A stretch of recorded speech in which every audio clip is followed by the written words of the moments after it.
단일화를 놓고 갈등을 빚어온 이 김문수 국민의힘 대선 후보와 무소속 한덕수 예비 후보가 조금 전 만나서 담판에 나섰습니다. 취재기자 연결합니다. 우영준 기자.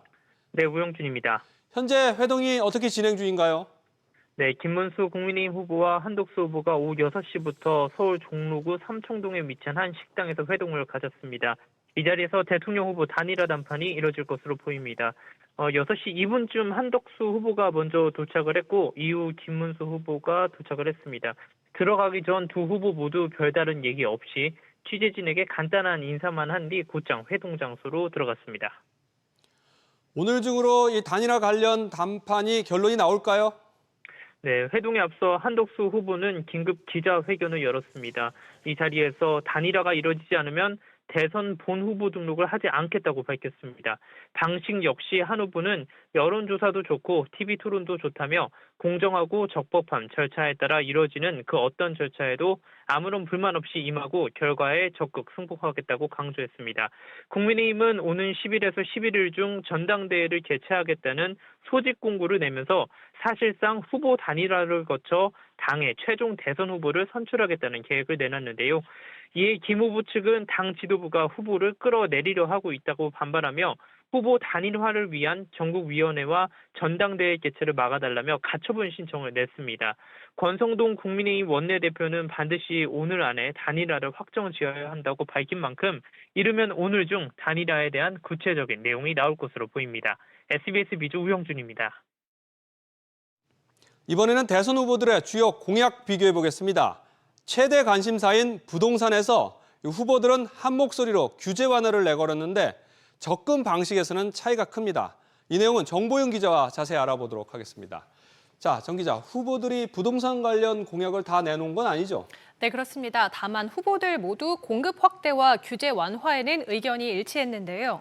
국민의힘 김문수 후보는 1인형 주택 공급을 늘리고 더불어민주당 이재명 후보는 재건축 진입 장벽을 낮추겠다고 공약했습니다. 또 개혁신당 이준석 후보는 생애 주기에 따른 세제 감면을 약속했습니다. 무소속 한덕수 후보는 아직 부동산 공약을 내놓지 않았습니다. 공급 확대는 다 공통적인데 그럼 차별점은 뭔가요? 네, 정책 주체나 구체적인 방법 등에선 차이가 있습니다. 김문수 후보는 33제곱미터 내외의 1인형 주택 공급에 방점을 찍은 반면 이준석 후보는 신혼부부를 겨냥해 59제곱미터형을 집중 공급한다는 계획입니다. 또 이재명 후보는 4기 신도시나 공공유휴지 활용 등 민간보다는 정부 주도 공급을 강조하고 있습니다. 다만 이 후보는 아직 본격적인 부동산 공약을 내놓지는 않았는데요. 민주당 선대위 관계자는 부동산이 안정되고 있는데 시장이 과도하게 반응할까 봐 고심 중이라며 최대한 늦게 내놓을 것으로 전망했습니다. 결국은 이 공급을 통해서 집값 안정화를 추진하는데 이 실효성은 어떻게 보입니까요? 수도권 집값 잡기에는 역부족이라는 게 전문가들의 중론입니다.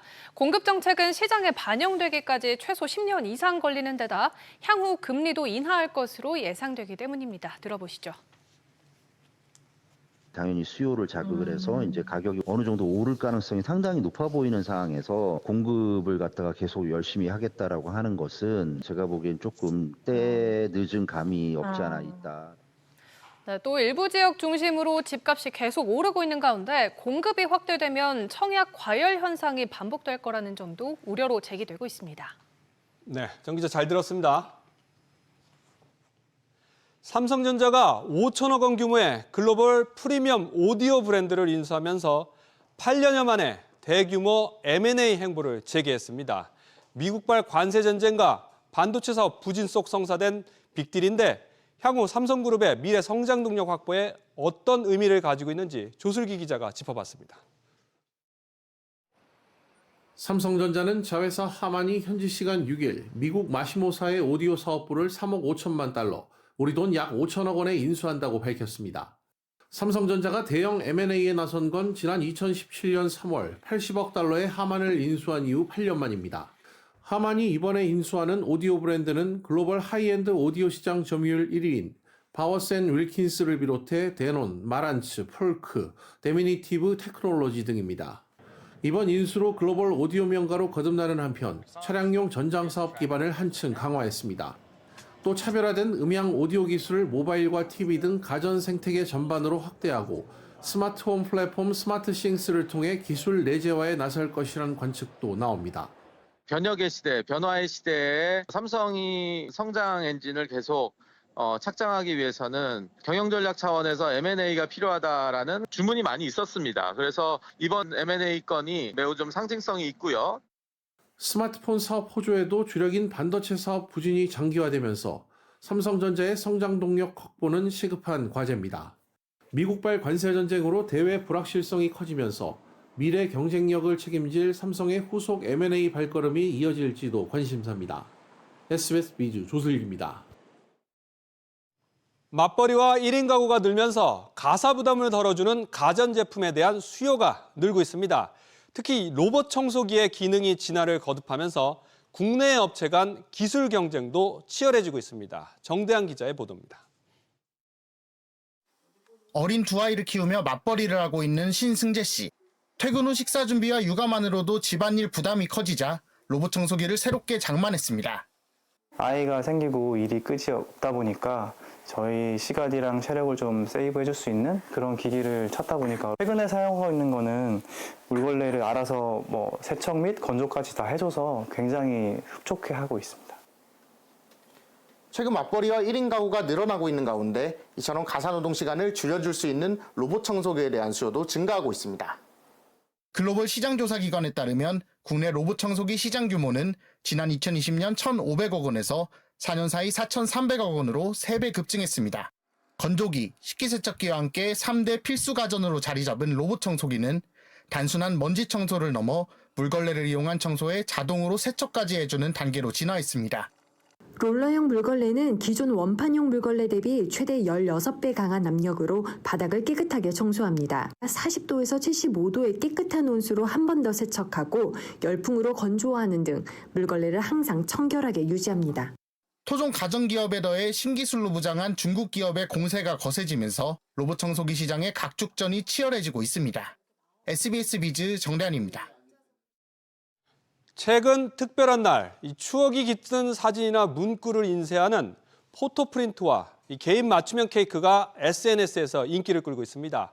형형색색으로 보기는 좋긴 한데 이게 건강에 괜찮은가 한 번씩 걱정되는 것도 사실입니다. 그런데 이 우려가 일부 사실이었던 것으로 드러났습니다. 서주영 기자, 소비자원 조사 결과 사용 불가 색소가 검출됐다고요? 네, 한국소비자원이 SNS에서 광고하는 사진을 넣은 포토프린트 케이크와 생화로 장식한 주문 제작 케이크 15개 제품을 조사한 결과인데요. 한 케이크에선 식품에 사용할 수 없는 아조르빈 색조가 나왔고 또 다른 제품에서는 기준치가 넘는 타르 색소가 검출됐습니다. 붉은색을 띠는 아조르빈 색소는 헨의 소화 효소 작용을 교란하고 특히 어린아이에 노출될 경우 과잉 행동장애, ADHD까지 일으킬 수 있다는 연구 결과가 있다고 소비자원은 설명했습니다. 가정의 달인 만큼 주문도 많을 것 같은데 각별한 주의가 필요하겠어요. 네, 그렇습니다. 포토프린트 케이크뿐 아니라 생화 케이크의 경우 먹을 수 없는 화해용 꽃을 케이크에 직접 꽂거나 잎을 붙여서 장식하면서 농약 등을 그대로 섭취할 우려가 있는 것으로 나타났습니다. 식용이 아닌 꽃은 랩이나 포일로 감싸서 식품에 직접 닿지 않도록 해야 합니다. 소비자원은 해당 업체들의 개선을 권고하는 한편 식품의약품안전처에 새로운 유형의 케이크 제품에 대한 안전성 점검을 요청하기로 했습니다. SBS 비즈 서주연입니다. 이번 달은 종합소득세를 신고하는 달이기도 합니다. 특히 수익 규모가 크거나 이런저런 거래가 있었던 분들은 신고 내역을 꼼꼼히 확인해야 하는데 주의할 점들 짚어보겠습니다. 이민우 기자, 어떤 것들을 조심해야 합니까? 네, 국세청은 종합소득세 신고의 달을 맞아 주의해야 할 점들을 설명했는데요.